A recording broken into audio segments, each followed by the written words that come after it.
et des droits humains doit guider la transition sécuritaire.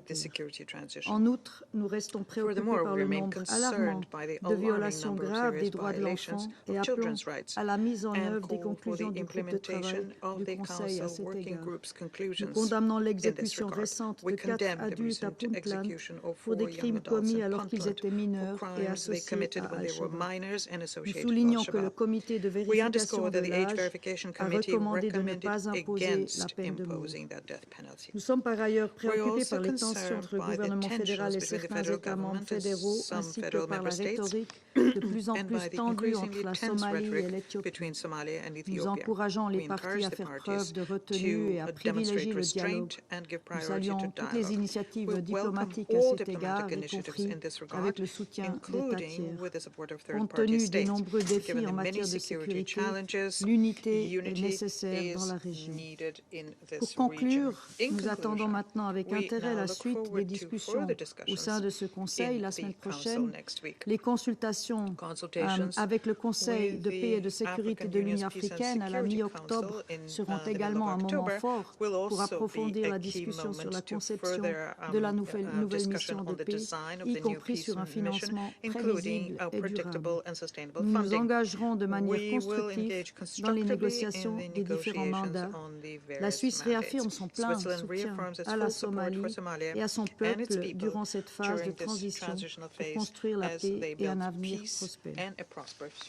Je reprends donc mes fonctions de présidente du Conseil et j'ai maintenant le plaisir de donner la parole à son Excellence, M. Ahmad Moualin Fiki Ahmed. Vous avez la parole, Monsieur le ministre.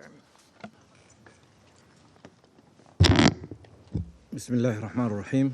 Madam President, Excellencies, ladies and gentlemen, at the outset, allow me to congratulate you, Madam, on the assumption of the Switzerland's presidency of the Council this month, and I wish you every success and pay tribute to Slovenia for the effective way in which it steered the deliberations last month.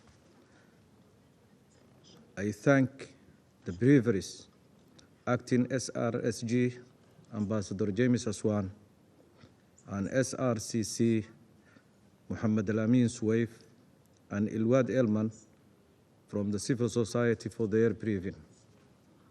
Madam President, on the political front, the National Consultative Council meeting has commenced yesterday under the leadership of the President, His Excellency Hassan Sheikh Mahmoud, and reflects his commitment to inclusive governance and broad-based consensus on critical decisions.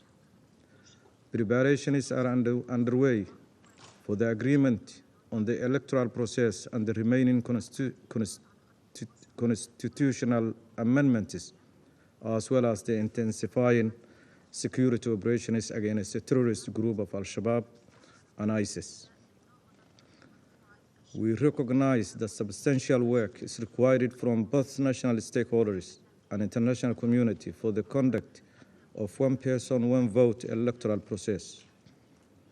As the Council of Ministers approved the draft bill established the Independent National Electoral and Boundaries Commission and endorsed the election bill and the political parties and organization bill.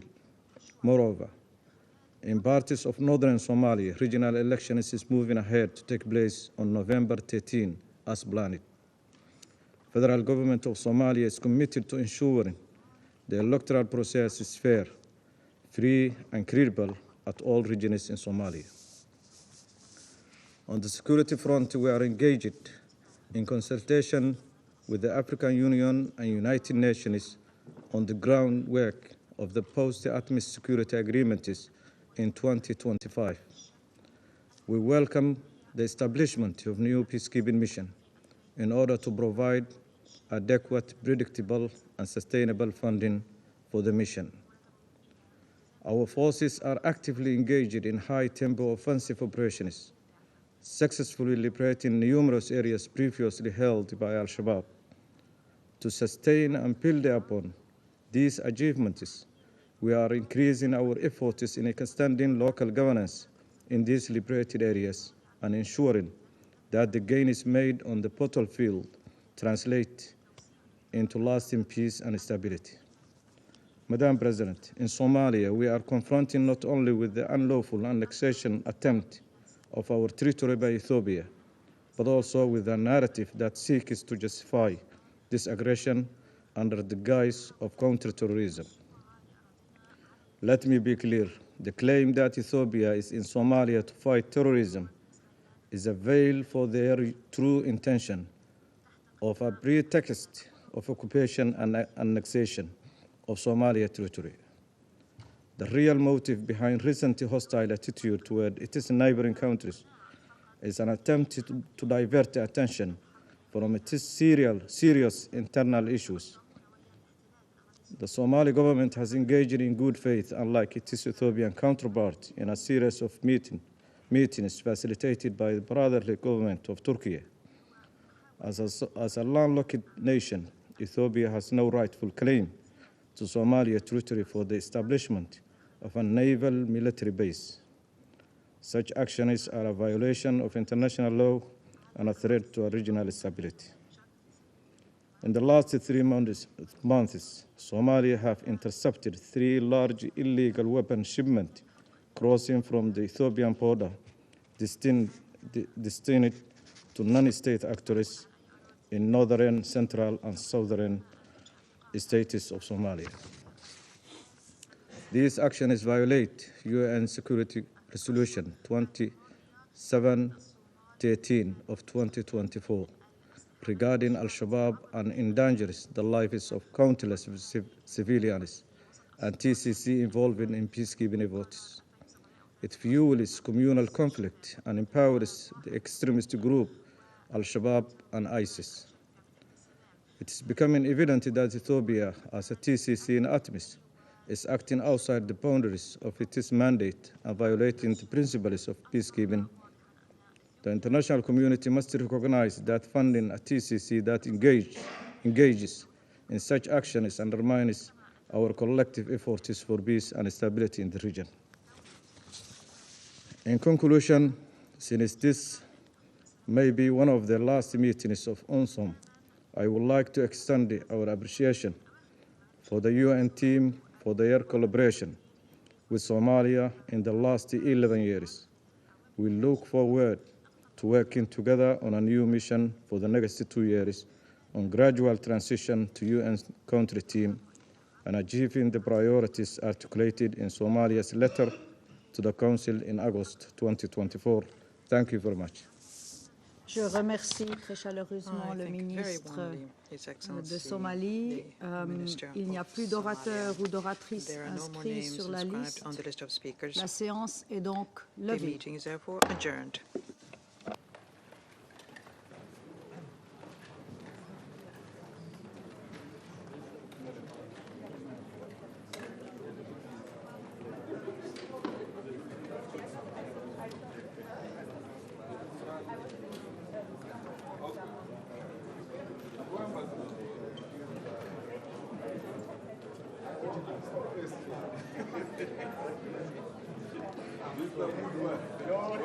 Good.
Good morning, members of the media.